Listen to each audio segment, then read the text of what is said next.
Relations between the United States and China continue to become more complicated. On October 7, the White House announced new export control rules aimed at preventing the leakage of United States semiconductor technology to China. This, according to experts at the Center for Strategic and International Studies, marks the beginning of a new era in the American and Chinese struggle for global technological power. Washington's tough measures, in turn, have forced Beijing to rethink its policy in this high-tech area. Export restrictions imposed October 7 on semiconductor products to China will complicate China's policy of building its own manufacturing facilities, but also lead to Beijing's attempts to drive a wedge between the United States and its allies in science and technology development. The Commerce Department has banned United States companies and citizens from selling semiconductors created using United States technology to China without a special export license. The United States authorities also announced plans to add 30 Chinese companies to the list of so-called untested importers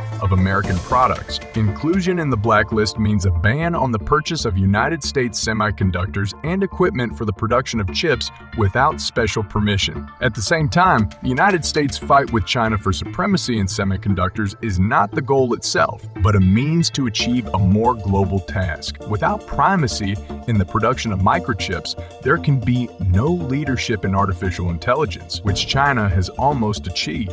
Artificial intelligence is seen as an industry, the leadership in which will determine which power will dictate the conditions of the scientific, technological, and economic order in the next few decades. The prospect of losing such primacy in the United States is perceived keenly. China's senior leaders, including Xi Jinping himself, believe that leadership in AI is the basis of future military, economic, and geopolitical power. In response to the new United States restrictions, the Chinese government had planned to introduce additional subsidies to its semiconductor industry of more than $1 trillion yuan, or $143 million, but that decision was later reconsidered and reversed. This does not mean that Chinese countermeasures are soft, because in fact, China has been developing a policy to develop the industry in the face of United States restrictions since 2018. At that time, Chinese company ZTE was attacked by the United States. After that, Beijing realized that Washington is determined to continue fighting China and will not make concessions under any circumstances. Therefore,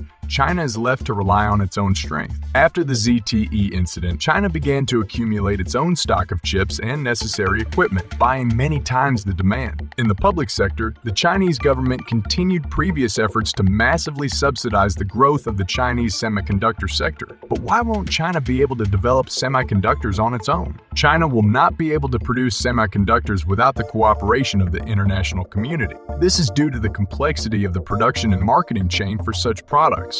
First of all, the United States export restrictions affect not only the export of finished chips, but also the equipment and chemicals needed for their production. Thus, even in the case of China's own advanced developments in the field of microcircuits, the country will face the problem of their mass production. Instead, the People's Republic of China can offer to produce its own developments to foreign companies and profit from licensing, but such operations are also subject to United States restrictions. The second reason is the fierce competition in the high-tech market. The invention of a high-quality chip does not mean victory in the industry, because the most difficult thing is to build a system of production and sales of new technology on a large scale, while maintaining quality and competitive prices. Such a system cannot be built without advice from market leaders, American, Japanese, and Dutch firms. While China previously had access to such assistance, the new United States restrictions deprive Beijing of the opportunity to learn from others' experience. Foreign companies providing consulting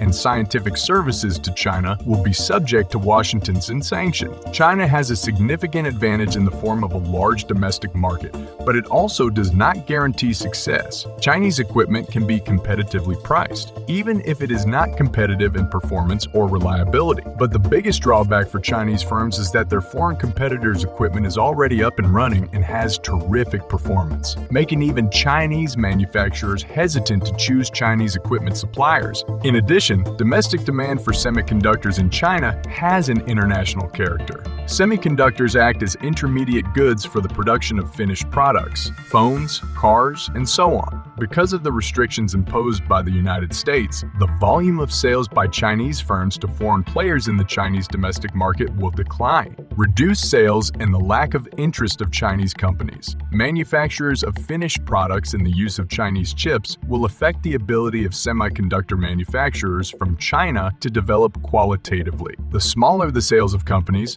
the less experience and understanding of the market and the comparative advantages of competitors. But how will China adapt in the face of United States restrictions? The first way is to achieve a dominant position in narrow but critical market segments, which will allow it to dictate its terms to other players. For example, the production of obsolete 28-nanometer chips, which remain vital for many industries. If China succeeds in dominating the production of obsolete chips, this could give it real coercive power in key market segments, such as automotive chips. Another way to achieve semiconductor supremacy is through smuggling and front companies. Procurement deals can be conducted through third-party small one-day companies, but this is a slow and time-consuming process. The activity of the United States intelligence community, both in the United States and in China itself, allows such companies to be fixed. In response, Beijing is trying to complicate the work of United States intelligence. To this end, China has increased surveillance of foreign consulting firms operating in China, which, among other things,